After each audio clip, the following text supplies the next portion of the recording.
اپنے اپنے گروہ، اپنے اپنے مفادات، الا ماشاء اللہ اپنے اپنے معاملات. ہمیں اس وسیع سوچ کی طرف ہمارے نبی پاک صلی اللہ علیہ وسلم نے بھیجا ہے کہ جس سوچ میں انسان اپنی نہیں سوچتا، اپنے پڑوسیوں کی بھی سوچتا ہے، اپنی نہیں سوچتا، اپنے خاندان کی بھی سوچتا ہے، اپنی نہیں سوچتا، اپنی ملت کی بھی سوچتا ہے. صرف اپنی بات نہیں کرتا، وہ اپنے سے جڑے ہوئے ہر انسان کی بات کرتا ہے.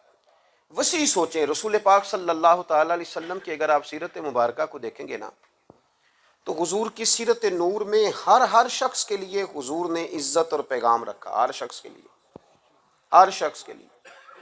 آپ کبھی غور کریں تو نبی پاک علیہ السلام کی خدمت میں جانور بھی آ کے اپنے دکھ سنا جایا کرتے ہیں، اور نبی پاک علیہ السلام نے جانوروں کے حقوق مستقل بنیادوں پر بیان فرمائے. یعنی انسان کی ضرورت تھی جانور کا گوشت کھانا، تو وہاں بھی اسے بے رحم ہونے کی اجازت نہیں دی. فرمایا ایک شخص کو دیکھا کہ بکری ذبح کر رہا ہے لیکن وہ اس کے سامنے ہی چھری تیز کر رہا ہے، تو محبوب نے فرمایا 2 دفعہ مارنا چاہتے ہو اسے؟ 2 دفعہ مارنا چاہتے ہو؟ اس کی آنکھوں سے اوجل کر کے اس ہتھیار کو تم تیز کرو، اس کے حق کا خیال کرو.